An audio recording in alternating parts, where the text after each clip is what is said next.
I always feel so awkward. Okay, here we go.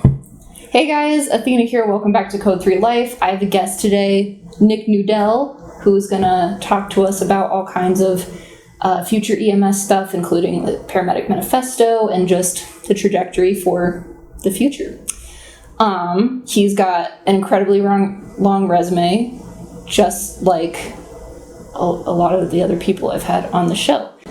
This interview will also be on SoundCloud since the video is not necessary. So, let's get down to business. So, Nick, we work together at an undisclosed location. What did you do before you got to your current job? Like, what is your background in EMS? Oh boy. I started about 20 years ago in Montana, in a small town. I answered an ad in the paper that said, "We'll give you free training if you join the ambulance service." So I did that, and it was a town of 500. We didn't have very many patients, very many calls. Yeah. I had looked, they averaged about one call a week. So it was very slow. And in my first month there, though, we had 5 cardiac arrests, and we're 30 miles away from a hospital. So as an EMT basic, just doing CPR 5 times in my first month. And I bet they were all people you knew, too. I did. I knew 4 of the 5, yeah. Jeez. And even 2 of them were the parents of one of my coworkers at my day job at the time. Oy. So that's small town life. And I wanted to do more than just what was happening there. So I learned about paramedics and went to paramedic school. Had to drive 120 miles to get to school. Gross. Yeah, right. And so over the years, I've worked as a paramedic, critical care paramedic, training officer. I also worked in San Francisco as a regulator. I oversaw EMS over the San Francisco Fire Department and the private ambulance agencies. So just a small town. Small town. Yeah, I went from small town to big city. Oh, geez. And spent some time in Idaho with the Idaho EMS Bureau and was a regional operations manager in Idaho. Wow. Did cardiac research in New Jersey. Okay. Back to California. I did more work in California. I worked for First Watch, which is a data analytics company. Okay. And that led to me working on, a couple of things. I was on the National EMS Advisory Council and then designed the EMS Compass project. A lot of people have heard about EMS Compass as from a performance measures perspective. We designed over a few years, we worked on developing performance measures. What performance measures really are like, how do you know if you're doing a good job? So if you have a chest pain patient, we know there's certain things we should do for chest pain patients, like get a 12 lead, give them aspirin, and provide some pain control.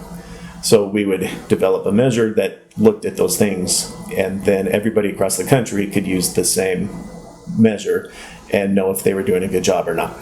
Cool. So when that project ended, I needed a new job. So that's where I ended up at the undisclosed location. I've been here for a couple of years and started off as in management as a division chief and worked as an interim chief when our chief left. And after he was replaced, I went back to the field.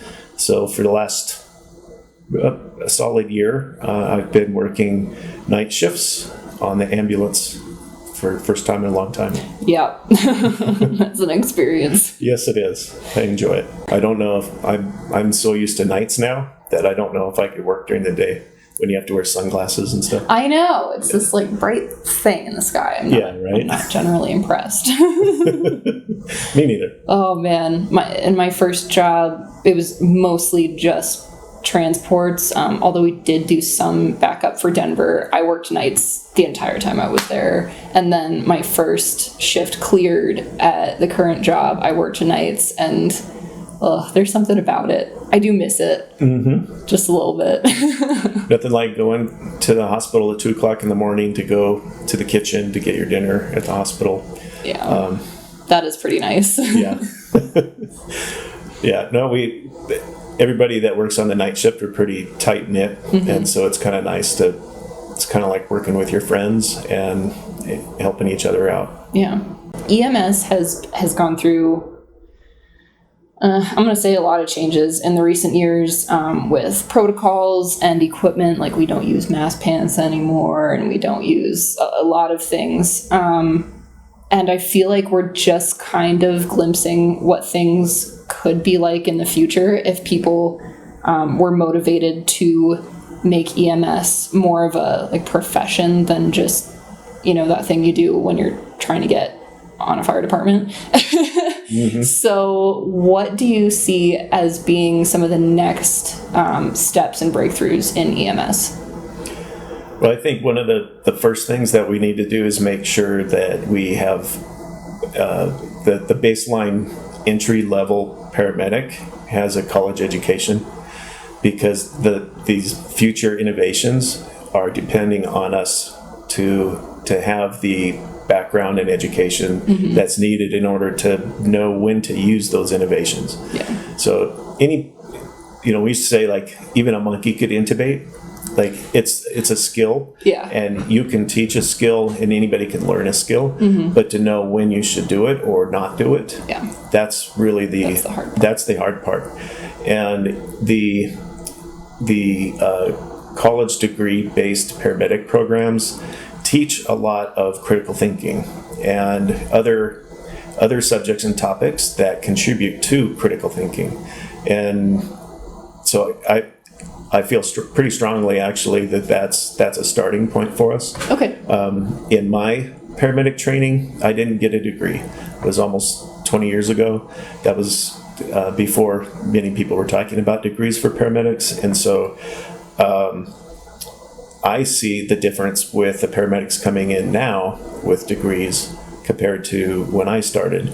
And the expectations are a lot higher now than they used to be. Really?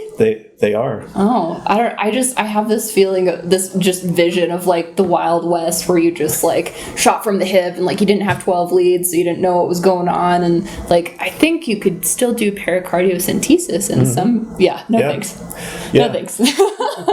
That's just my mental image of how EMS was back in the day. So that's interesting that you say that the expectations are higher now. They are. And if you look at like what the foam med guys are doing, guys and gals, right? So what they're working on is pushing the critical care stuff closer to where the patient needs it. So patients don't only need critical care after they've been in a hospital and treated in ICU. They need it sometimes right away. Right. And so a lot of the things that used to be only critical care level things are now being done in the field. For example, epi-drips for ROSC. Right. That sort of thing.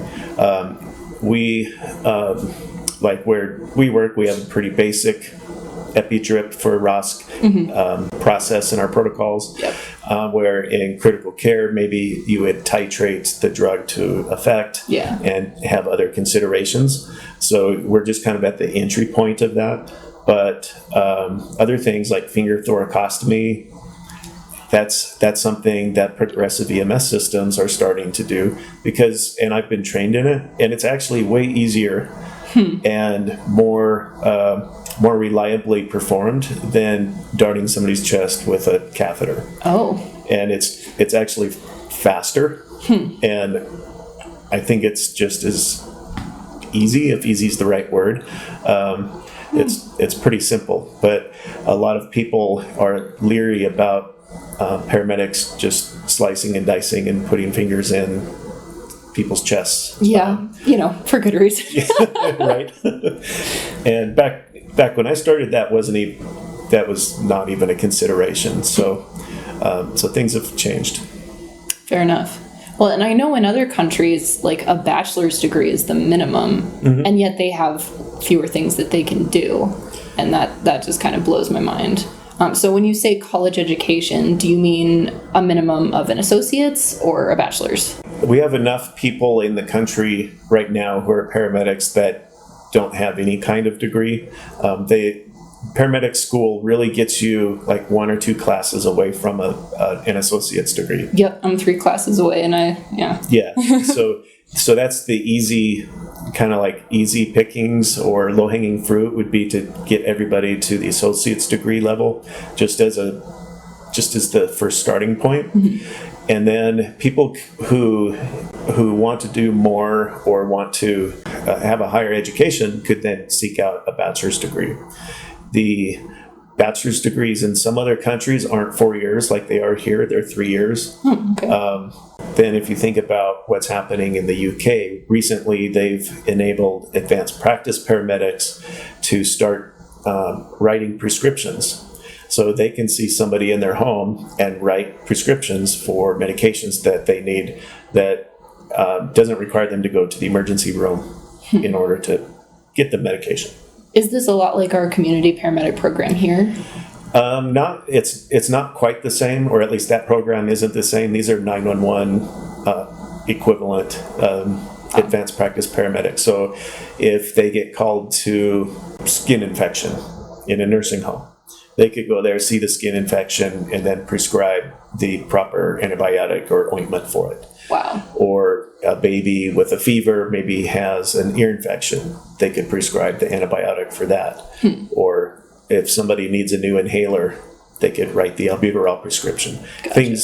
Things like that are pretty cut and dry, where you don't need all the x-rays and lab results and things like that to come up with a diagnosis. Okay.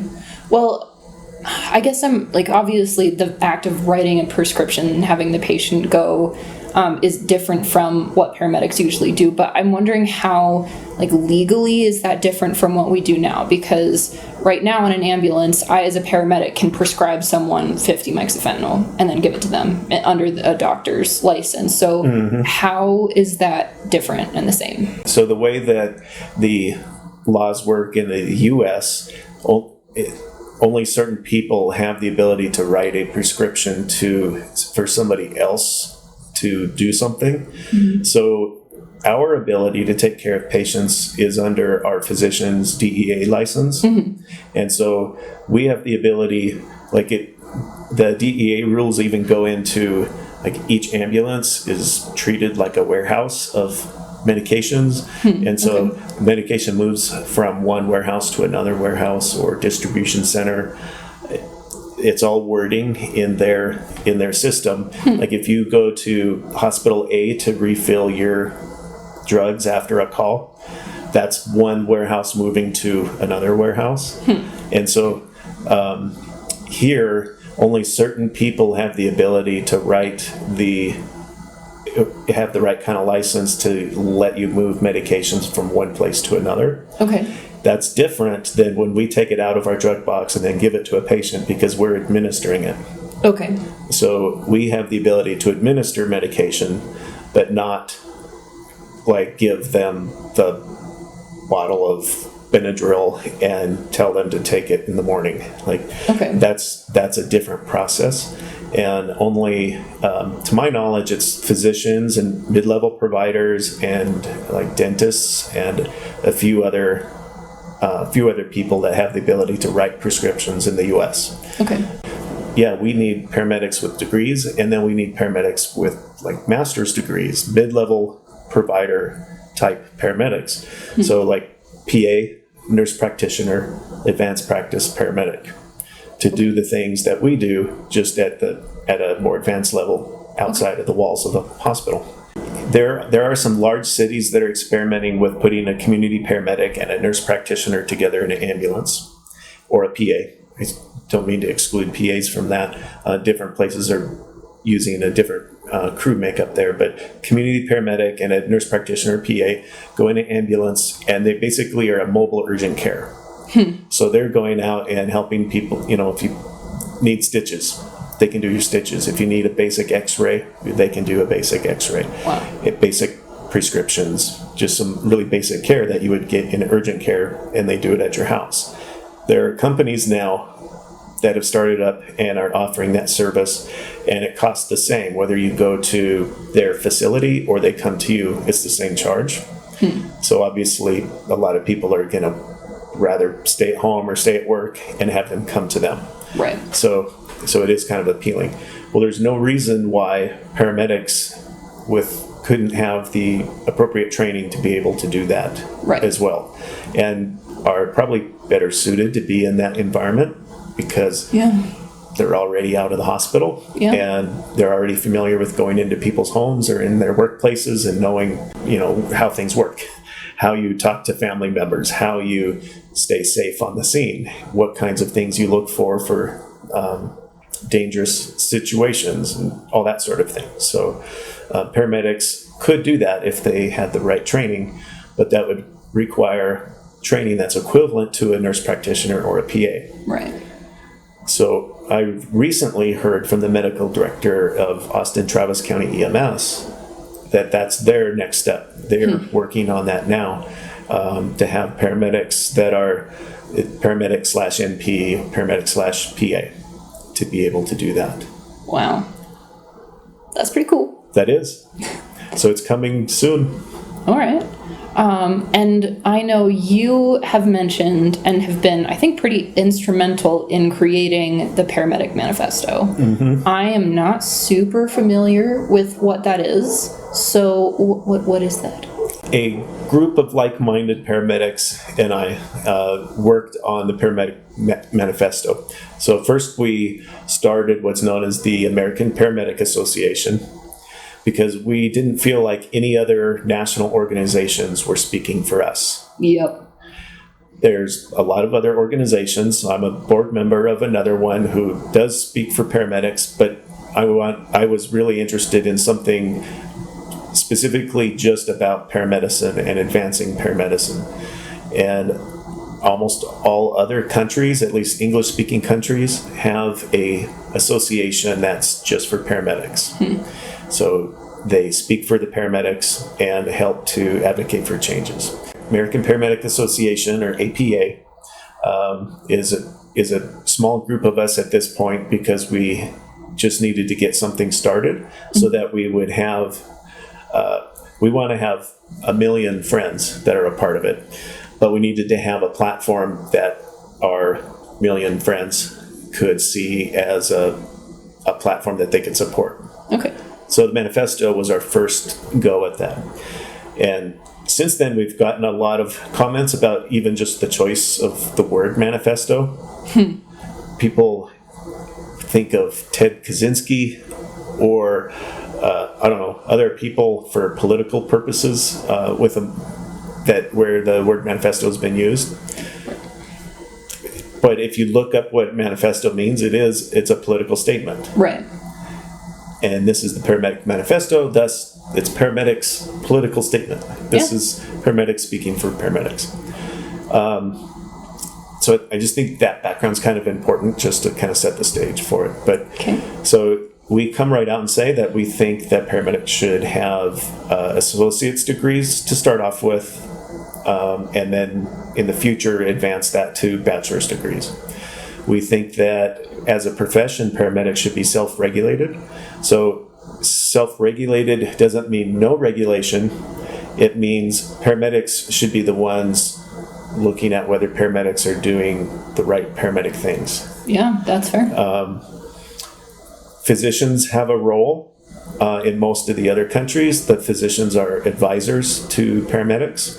So if you were rewriting your protocols and you needed advice on one kind of medication versus another, or one procedure versus another, that sort of thing, then the physicians could provide advice on that to the paramedics who make the decision.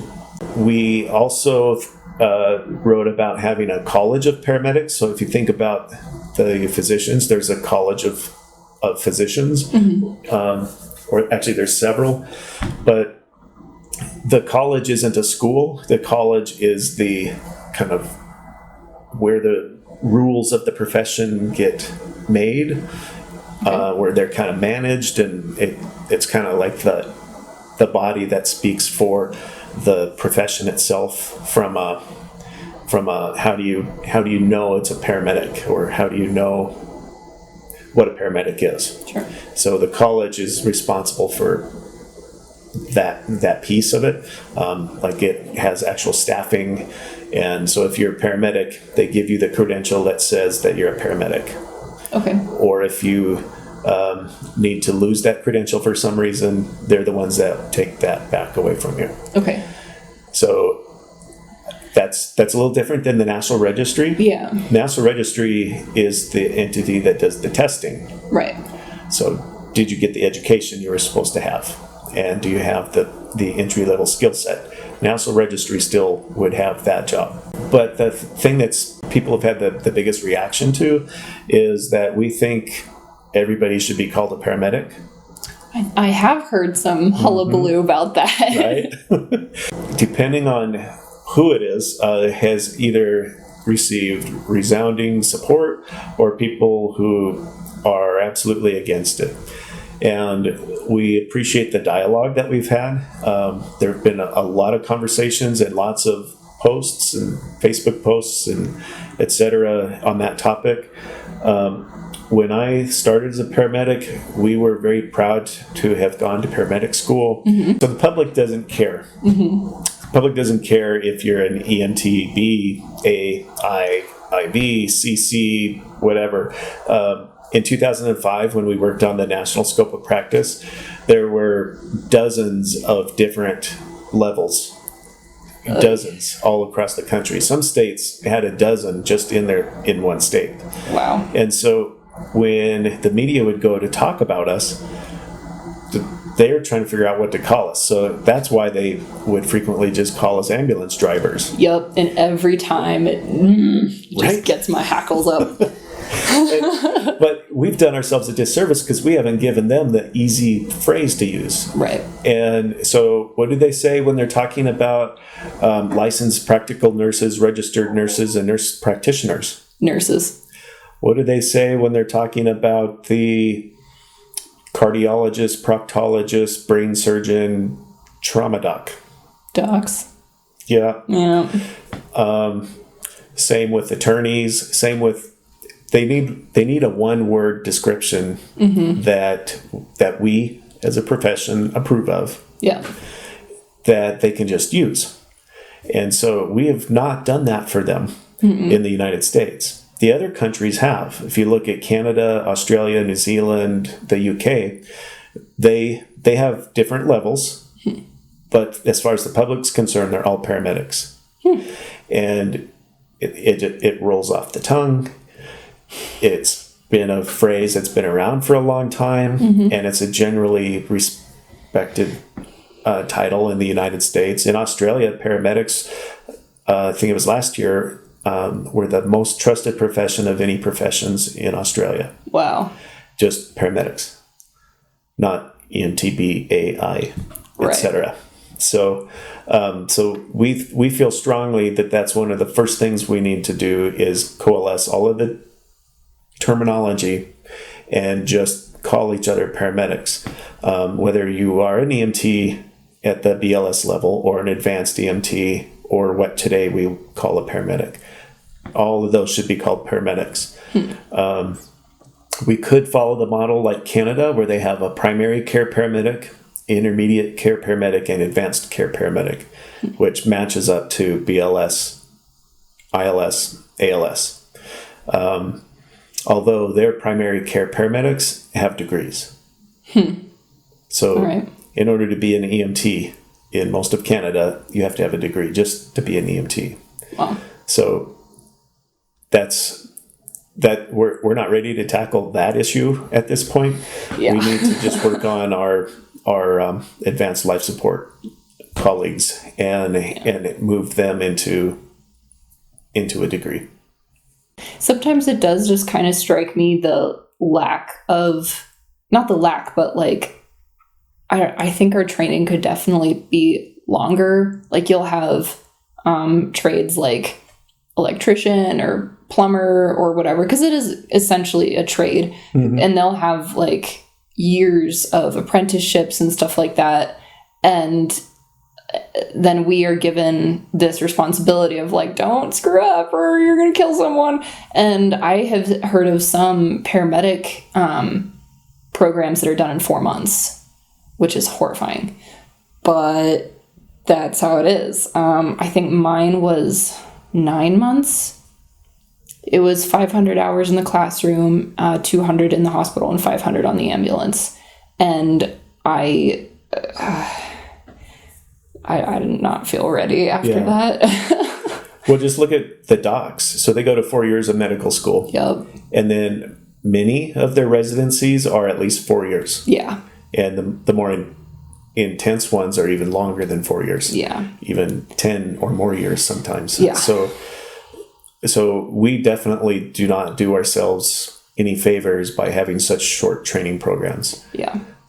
We miss out on a lot of opportunities to do more training. Right now, I have a paramedic student. I'm precepting a paramedic student for 500 hours. I met him. He was frightened when I tried to make a joke.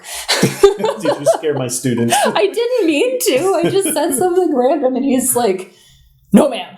I'm here for my internship." Like, okay, cool. Have fun. Yeah. But it's very true that we expect somebody to come out of 500 hours, which is not that much, to cover the entirety of the profession in 500 hours, and then go see some things and do some things, and then call it good. Yeah. And so that's one of the other things in the manifesto is we actually think that there should be a residency program for paramedics. It shouldn't be about just checking off some boxes, which is what the current programs are. They're about getting so many different kinds of procedures or so many hours, that sort of thing. We need a different program that's much more like a residency or even like a fellowship program where you do certain things. Like, how about we do research? How about we do more advanced pharmacology, spend more time in the intensive care unit or with the critical care physicians who are making decisions, things like that, where we get more depth. If you only do like 1 or 2 shifts in the ICU with the ICU nurses, they don't have that much time to establish a relationship with you. No. For you to feel like they're your mentor. Right. To know what you're doing, and maybe you're going to only see a couple of patients, and it's really just like checking off the box. Yeah. And it's not learning about that patient. Right. But we definitely do need to see a lot more research being done. It's one of the things that I'm impressed with in Australia. They do a lot of research, and just think about the kinds of things that you might sit with your partner and just question or wonder about. Like, I wonder, do we really need to put a 16 gauge in the trauma patient? Or what does nitro paste really do differently than nitro spray? Or is this CPAP machine better than that CPAP machine? Stuff like that. So you would be able to actually research it, and we would have a huge body of knowledge, because all of those research projects would become our body of knowledge. So anything that we do would be supported by evidence, and you'd be able to point back to some evidence to say, here's why we should do this. I actually have done one of those projects. It was I was taking my A&P prereq for paramedic school, and the requirement was just like research something medical, not super specific. And at the time I was working at my first job, and I had heard all the time, like, on full moons, everybody gets crazy. And I was just like, I wonder if that's really a thing. So for the year before, we had run about like 10,500 calls. And so I went through, and for every psych transfer, I counted those up and then plotted them against moon phases. And I had to go through every single individual call because, people don't give a shit for $10 an hour. So if even for psych, they'd be like, crazy patient, like not clicking on a box that says behavioral or psych. But so I had to sort out all the ones that weren't properly titled. And I charted it against phases of the moon, solar flares, holidays, days of the week, temperature, I think major celebrity deaths and political things.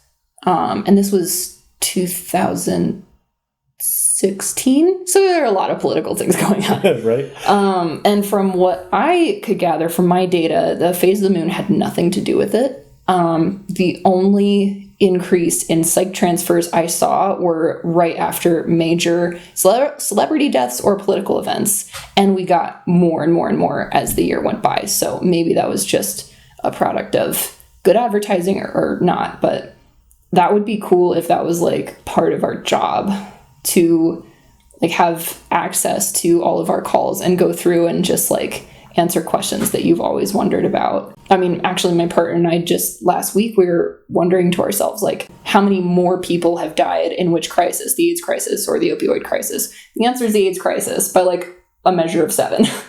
And you know, that's pretty available to us because Google is a thing, but that would be very nice. Yeah. And I don't know, I think, hey, kitty, he's been walking back and forth this whole time. Because it's time for me to feed him and there's someone here. I know. Just give me a second, okay? Yeah. Anyway. Because I've expressed that I did not feel, it's not that I wasn't prepared by my education. I just like didn't feel ready. And I don't know if any amount of education can really make you feel ready to be on the street. But some pretty major, I think, gaps in my education were just like the parts of being a paramedic where you are a mental health professional, essentially, or a caseworker, essentially. Like I had absolutely no training on that. Like we had, 1 or 2 lectures where it's like, if you're telling someone their loved one is dead, don't use passed away, use the word dead. And also we had like 1 lecture on a couple different mental disorders. Like I have the lovely benefit of being intimately aware with a pretty broad spectrum of mental illness. Yay, family. Anyway, so to me, I didn't even really realize that this was missing from my education until I saw other people try to interact with those patients. And where to me, it just kind of comes naturally because that's what I'm used to. People would like blow off people having a legitimate panic attack or completely ignore really obvious to me signs of like depression or approaching suicidality. And because, thankfully, a lot of people in the general public and the people who go into EMS are not super familiar with that. And that does make me happy. Although I feel like you do have to be just a little bit messed up to want to go into EMS. Just a little bit. Just a tiny bit. But just like having any sort of in-depth coverage would be helpful. Because as when I got my bachelor's, there were no psych classes available in my college because I went to engineering college and they didn't want us to have souls. So just of my own volition, before I went into medic school, I took abnormal psych. And if you guys remember from the last interview, it was all about sex. Oh, I missed a good one. Yeah, you did. We watched like a very, very long feature-length porno. It was odd. Anyway, but like, I took that class and I honestly did not find very many surprises. But yeah, like psych classes are not required and they're not really even touched on. And then for caseworker stuff, like so many times I've been called to a patient who has no medical needs. They just can't be left because they're gravely disabled and they have been, in their hoarder house for the past 50 years being taken care of by their sister who has just died, which is why we originally came to the house. And now we have to deal with this other person or, homeless people who just don't have anywhere to go. Or like we pick up kids where they're kind of in a shitty situation. We can't get a hold of their parents. So they have no medical complaints, but they're going to the hospital. And those are just, I think those are the most frustrating calls for me because I didn't get any training on them. And people should not have to resort to my services for those things. I think you're spot on. Most of the paramedic programs were really designed around cardiac arrests and car accidents. Mm-hmm. Yeah. And so everything has to be an emergency. And it's all about time and speed and get in, get out, be done, that sort of thing. And the kind of patients you're talking about need time. Yep. And as soon as you try to rush it, it's just going to get way harder. Yep. You're not going to be able to do what's needed, and they're not going to let you. The speed is your enemy. Yeah, because the trust is broken. Yeah. And I think it even extends to like the lift assist. We do a lot of lift assists here. Mm-hmm. And I know lift assists are done throughout the country, but we do our fair share of them here. And a lot of times it's older folks who their caregiver, whether it's a family member or a hired caregiver, aren't able to just pick them up off the floor. Right. So then we go down the pathway of, well, what else is going on? And oftentimes we end up helping them change their diaper. Mm-hmm. We're walking them to the restroom so they can use the restroom, putting them back in bed, tucking them in, things like that are not, you don't see that on the cover of GEMS magazine. No, you don't. And there's nothing super exciting about that from the emergency side, but it's also very rewarding to know that you provided help to somebody who legitimately was vulnerable and needed help and needed something that isn't going to be given at the hospital if you take them to the hospital. Yeah. So you really provided definitive care in those situations. Yep. But you did it without any training on it. Right. You just figured it out. Yeah. Like, how do you do an adult diaper? Yeah. Right? How do you use the belts like they use in nursing homes for lifting people? Or where should guardrails be in the bathroom so that somebody doesn't fall down? All those kinds of things are big gaps. Yeah. I agree with you. And it folds into the mental health because we do see a significant number of behavioral health, mental health challenges in our community. The university students who have left home for the first time, they're 18 years old and they're facing new challenges as independent 18-year-olds, seek our services quite a bit. Yeah.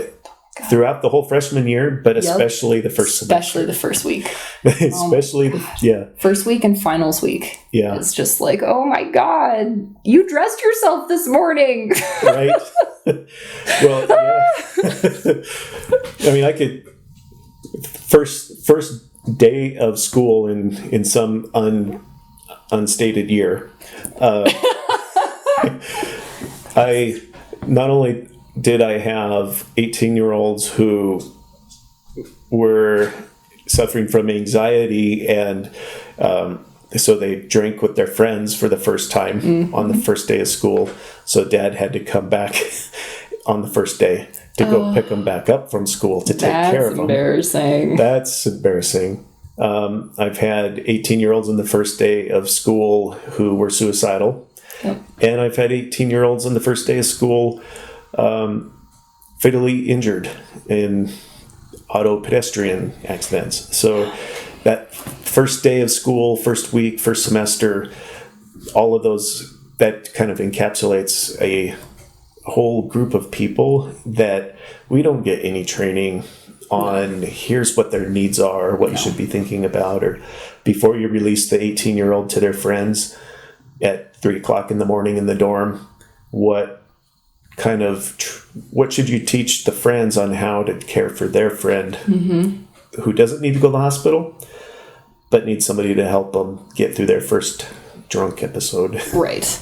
Yeah, most certainly. I mean, I definitely had some pretty awkward interactions in my first couple, like, non-emergent situations, just because I was just like, I've got to do something and I got to do it fast. And it's just like, oh my gosh, that's not what they need at all. And, me being a generally awkward person, I don't know what people need sometimes. I've gotten way better at it with this job, but I'm not saying it would be easy to work that into the education, but it's got to happen. Because my very first day of EMT school, my EMT instructor showed us this video that was like, do you want to be a firefighter? Like fireballs, boom, and like car crashes. And I don't remember if there was anyone shirtless in there, but I wouldn't have been surprised. Yeah. And they're like, what did you think of that video? And I didn't know what they wanted to hear. So I was just like, it's propaganda. And they were like, oh, yup, good job. It's like, we don't get trained in this stuff. Yeah. But yeah, it's just rough. You wouldn't know anything about that. Well, and then think about like the older folks who were the lift assists, and you get there and they're sorry they're bothering you and all that kind of stuff. And then you do a proper assessment of them and you find out, oh, they're in an AFib and they're not taking AFib medications, so it's probably a new AFib. And maybe that explains why they're dizzy and why they ended up on the floor. So now you have a medical reason to take them to the hospital. And then to do that, you need to talk to their power of attorney. So there's a whole bunch of things in that dynamic that isn't taught in the emergency side of things in paramedic school. Yep. And so if we were to expand paramedic education and require it to be a degree, it would allow for us to have specific modules on the social determinants of health in particular. Yeah. And some other pieces that come from the MPH programs that could be fed into there, or substance use programs, behavioral health. There's a lot, just like the peer support training that probably everybody should have. Yeah. Because we are each other's peer support. Yeah. Well, I'm pretty familiar with what peer support training entails, just because my fiance is on the peer support team with his fire department. And to me, it's pretty... Sorry, I've got his hair all over my face, but it's my fault. Just the things that they had to be taught, I was shocked. Like, you don't already know to say, wow, that sounds really hard. Like, you don't already know not to say, I know what you're going through. Like, but no, we don't, because we just don't get the training. Yeah. And like, it makes me laugh because the 3 classes that I need to complete my associates are biology classes. And yet, what's the point of having like the biology background if we aren't taught the critical thinking background, which not in a lot of cases, because they'll teach you what each med is for and they'll teach you how to do these things. But a lot of the time they're not super clear on when you should do that, or when you should use your better judgment and hold back, or when to kind of think outside the box and call the doctor just to make sure you don't get in trouble and do the thing. Right. So, yeah. I've learned to appreciate that because my partner has a bachelor's degree in physiology. Really? And, yeah. What? Right? My partner with her bachelor's degree in physiology can explain cellular function and ATP, this and that, and sodium ion channel pump stuff all day long. And she teaches me a lot because when I went to paramedic school, I didn't have to take physiology and biology and all those things like you guys do now, which is why I see that as a gap. But this week, as she's preparing to test for her MCAT, because she would like to be a physician, it's really let us kind of talk about how just the degree in itself doesn't teach what's needed. So she's able to teach me a lot of things from the science side that I didn't get in school, but she doesn't have the experience or the background in the critical thinking side to be able to apply it. So the EMT with the bachelor's degree doesn't make you a paramedic. Like there's a whole knowledge base that's there and experience base that that's very specific and it's unique to paramedicine. And it's not the same as nursing. It's not the same as physicians. It's not the same as athletic trainers or chiropractors or anybody else. It's specific to paramedics. How can people get more info on all of the stuff that we've talked about, like the Paramedic Manifesto and the American Paramedic Association? Yep. Yeah. Okay. Yeah. AmericanParamedics.org. AmericanParamedics.org is the website. It's a super, super, super basic, just a splash page, but the manifesto is available there because we're working on, it's really expensive to buy the membership software stuff that's needed in order to kick off having people join the American Paramedic Association as a membership organization. So that's coming in the near future. And as you know, I'm working 5-6 shifts a week on the ambulance. Why, and so that, I don't know, but... right. It doesn't leave a lot of time to do this thing, which is my passion. Right. But the other people that I'm working with are also equally passionate about it, and we're trying to be smart about it. So we're going to be hiring a executive director soon, to somebody that'll be able to spend their time managing the business of the organization, because to be successful, it's going to need to be managed like a business, not just like a club of friends that are all cheering each other on. Which unfortunately is how a lot of paramedic groups tend to be. Exactly. So. Yeah. So that'll be coming soon. And we're also on Facebook. You can look up American Paramedics on Facebook. Cool. Sweet. Well, Nick Nudell, everyone, I hope you guys enjoyed hearing our discussion. I hope you guys learned some things. I think it's pretty important that we organize and just generally focus our attention on making it better to be a paramedic and making paramedics better for the patients. I am going to have to do more research on the whole American Paramedic Association and thing and stuff, but you guys already know that I think that paramedics should be treated like human beings and also should be held to a high standard. Super radical. Anyway, thank you guys so much for tuning in. I hope you have a good day, and I will see you in the next one. Thank you. Bye.